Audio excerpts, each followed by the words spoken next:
what we're working with today, just to give you an idea of how tight this space is. One of the fun kind of environments you can find yourself in.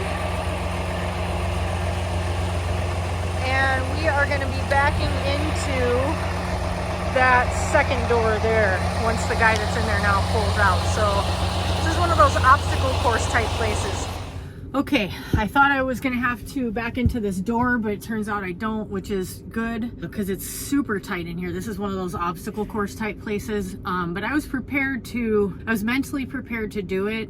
When it's one of those situations, the only downside is that, like, I always come back to this, but it is just a reality that many of you might not experience. But when you're a female driver and you have to go into a really tight space, like, I love that shit. It's fun. Not the being female part doing it, but just doing it. I love the challenge. But you also are acutely aware that there's people that might just doubt your ability, because I've even seen it in comments that they're like, oh yeah, a lot of women drivers can't back, and it's so weird to me. There's a disconnect. That's not a thing. Like, gender has nothing to do with your capability at maneuvering and backing. It's just experience, and like, some people are intrinsically better at certain skill sets. Like that I think is a fact. And for me, I swear, I know it sounds funny, but I played a lot of video games when I was a kid, when it was like the early video games, like, because I'm an old like Nintendo and Super Nintendo and stuff like that, and I was always the first person among me and my, at the time, 5 or 6 siblings, depending on when it was. I was always the first person to beat whatever the game was. It was usually a Mario game. I'm still fully obsessed with Mario forever. I was always the first one to beat those games, and it was like this spatial timing understanding thing. And I'm telling you, whatever that skill set is that some people have a little more than others, it's part of the reason why I feel like I'm good at maneuvering the truck, why it's maybe come to me a little faster than it would for some people. I'm not saying I'm a wizard super trucker of backing. I just think that it's a natural thing for me that I enjoy. Another thing, and I think this is probably more common with women drivers, that part of the way our minds work is, I think, again, I just said it's not gender, but I think that there are certain aspects of gender that are a little different, where maybe I'm wrong, correct me if I'm wrong, but I like to go slow when I'm doing a backing maneuver. And I have discovered that one of the things that I don't know how to explain exactly, but when you're backing, if you can, there are times when you need to let off the fuel pedal while you're turning the wheel, and that actually makes the back more correct. Whereas if you're actually doing the turning of the wheel while you're using the fuel the wrong way, it'll like cause the trajectory of the trailer to go too far or something like that. Is that making sense? Some of you probably know what I mean. It's a finessing thing that you get better at with practice, you know? Anywho, yeah, I like to take my time. And I think some people watching me do that might think, oh, she's unsure. But it's not that I'm unsure, it's that I'm going slow because I'm paying attention to the subtleties of what's happening with my truck and with the trailer and the things I'm sensing. You know, it's a brain skill ultimately doing these types of things. So that to me is like, I like to do it slowly, because then I'm like hyper aware of what's happening with my vehicle, and I'm not going to hit something. Or if I have had moments where, like, I was backing a trailer into a tight, like one of those, I'm thinking of a Target DC that's somewhere in Minnesota, I think.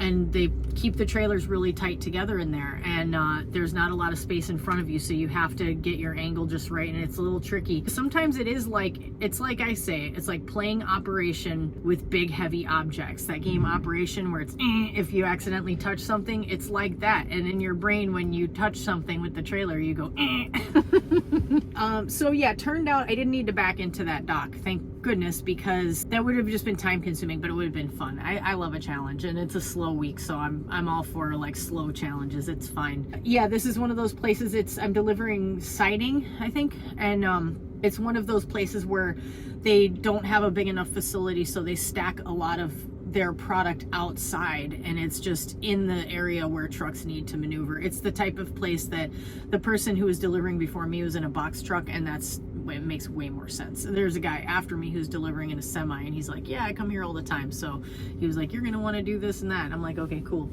But now I'm gonna definitely ask someone to help me back out, because it's a busy street outside of here, and I do not want to blind back out of this bitch. No, I don't. So I'm gonna screw around with makeup a little bit because their dock plate or something is being funky, and so instead of having me back into that dock, they had me just sit here and he's unloading me with a forklift and a chain. So I assume that's where they bring the forks up and they get inside the trailer and use chains to pull the pallets toward them or something to that effect. I don't know. My video cut off because my timer went off. I seem to remember the channel Expediting America. He's an expediter, and I'm sorry, I'm blanking on your name right now because I have not finished drinking this and I need to. Sorry, bud.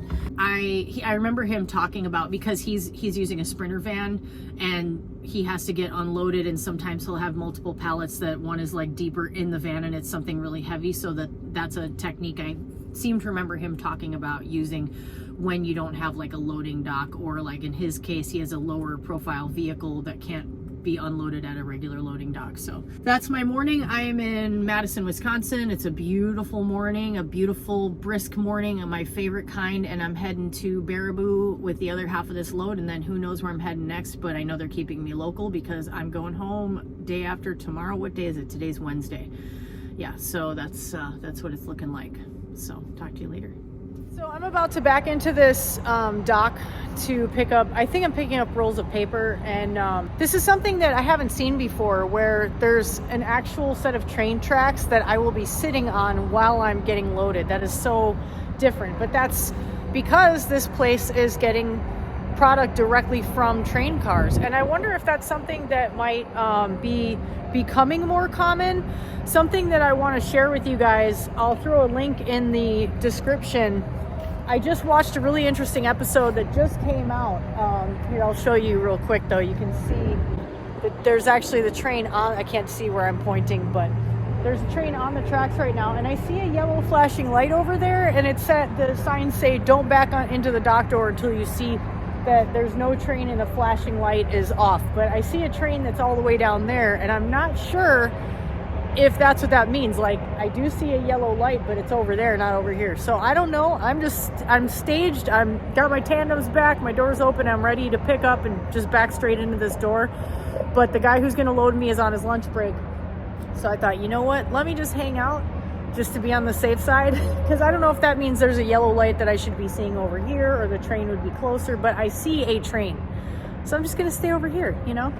But this episode of, let's have an echo. I want to have some natural reverb while I talk to you guys for my trailer. There's an episode of Last Week Tonight with John Oliver, which is an amazing show. They just had an episode about trains, and if it seems strange to you, like it seemed strange to me, that we keep hearing stories about trains derailing, and then some of you, especially if you live near areas that are more industrial, or you've gone to them as a driver, which chances are you have, and you notice that these freight trains seem unbelievably long and they take super long to get through, and you just sit there with your truck turned off or whatever. It's because they are getting longer. It's because all of the train companies are owned by like five major companies, and they're doing the same thing that you see throughout like the corporate industrial world that is designed for maximum profit and minimal or no safety standards. And what that is they'll have these the trains have gotten longer and longer and longer, but the tracks that are existing, the infrastructure of trains and, you know, to accommodate trains has not been updated to match the length of the trains that they now are allowed to get away with. And they're making more money, right? Because they have this train that was once a quarter mile long that is now 3 or 4 miles long, or whatever it is, miles long. What's crazy that it never dawned on me before, for some reason, that one of the things that gets moved by trains is fuel. I was like, why did that never, but it just, most of us don't think about that stuff. It just never really occurs to us. So these trains are hauling fuel, and apparently inside the industry, I'm blowing the episode for you, but you should still watch it because it's hilarious. It's disturbing and super, super funny. But apparently in the industry, they call them bomb trains because that's basically what they are. And the thing that's crazy is they have lowered the standard of how many people are on that train in order to keep it from derailing, to inspect the train. They've done everything they can to minimize the number of people that are inspecting trains. So that's why, like, one of those bad derailments, I think it was in Ohio last year, that caused that terrible like chemical, you know, the whole neighborhood was because of that.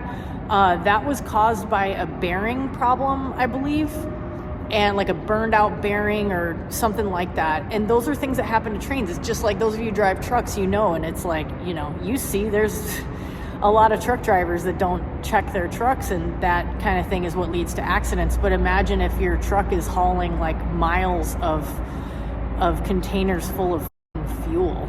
Like, I just heard another story on Thanksgiving about a derailment, and people were like literally preparing their Thanksgiving food and had to like evacuate.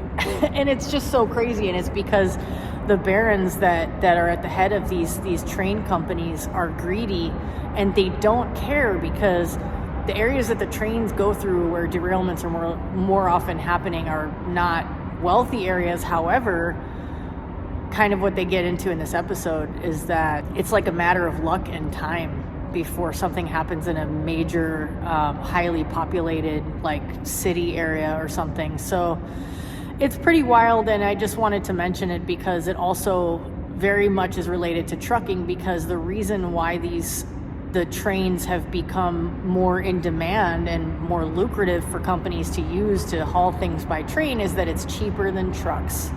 And of course that has to do with fuel prices and other factors that are above my pay grade, but just some interesting food for thought. Speaking of food, I'm starving. I'm gonna go eat my lunch and wait to get in this door. Wish me luck. Since we were just talking about it, I guess it's a good thing I didn't back into this door. I'm standing in the door of my truck now because here comes the train. Damn it. I'm getting ready to head out, but I just want to show you this. This is a Love's that has been here for a week today. Really nice brand new Love's in Indiana. And this is all just one spot. This is all the dog shit that's on the ground back here. Just around the back area of where there was a truck parked right here. And that's just, it's been a week, you know, and the employees inside, you can tell they're like really positive. They're working really hard to like be upbeat and keep the place clean. You see them nonstop cleaning, and they're all enthusiastic because they're people with a new job.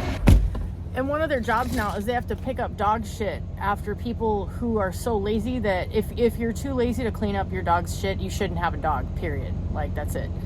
All right, time to go. Yo, I'm, I was gonna say that the more elaborate you could make, like sort of a, an unofficial rating system, the more elaborate my makeup job, the lower the freight market availability. How would you phrase that? The weaker the freight market. Someone come up with a clever name for that rating scale.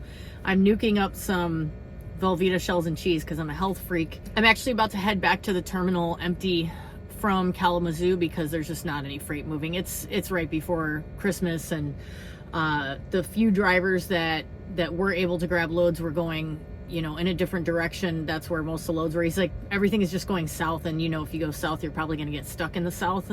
Not somewhere I really want to go for the holidays unless it's visiting my mom in Alabama. That would be different. But I just had this, it was just a weird morning. It was an easy drive, pretty easy drive. I have to tell you guys that I'm thankful because the messages that you sent after my video where I was talking about the stress I feel of chaotic traffic, I'm going to make a side note about that in a second, but it really helped me to read the comments, especially from experienced drivers telling me to chill out, because I realized that like I don't need to worry about like making it faster to wherever I'm going when the traffic is that way. All I need to focus on is letting everything fly around me and staying as safe and calm as I can, because that type of traffic is inherently like not rational or safe, that whole traffic environment. And to that point, what I was about to say is it's not so much that I'm trying to rush. That's not it. It's that I'm always thinking about maintaining speed that isn't going to piss off the people behind me or lead to people just jumping in front of me in a way that's dangerous. It's like a balancing act. That's all I mean. But one of the things I didn't really touch on that I was kind of thinking about after the exchanges and the comments and stuff is that I was thinking about sensory overload and how that's different for some of us than others. I think especially like people, if you worked in, there's a lot of veterans in trucking who have served overseas. people I know and respect and admire. There's also people who have worked in construction and other fields where they may have been exposed to a lot of loud noises, large, heavy equipment around them, really dirty, dusty environments. There's, chemical smells. I've come to like the smell of paper mills in a weird way, which can be very strong depending on where you are. There's one place up in Wisconsin I used to go to that had a super strong, overwhelming split pea smell, like split pea soup, but like a chemical smell that was, you could tell it wasn't good to breathe it. I don't know, man. Anyway, I'm on a bunch of random tangents today. I hope you like it. But, for people like that, it might not be such an adjustment, but for others, I've lived in a city for a while. When I first moved to the city from living in the suburbs, it was super difficult for me to adjust to.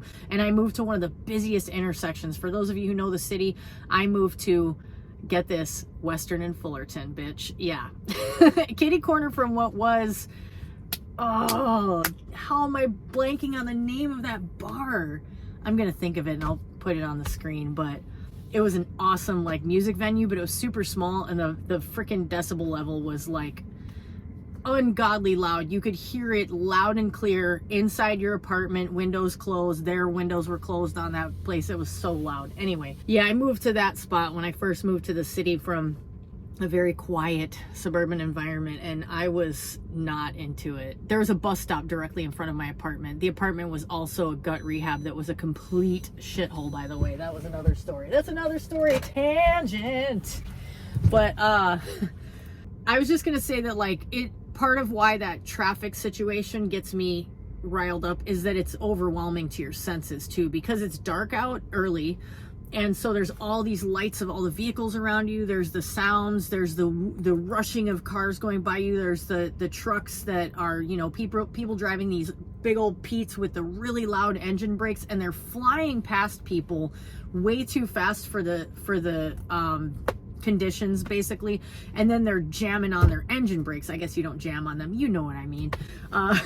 And it's like super loud. Sometimes you can tell they do it on purpose. Who drives one of those? Say something in the comments. Tell me how that works, because I don't know.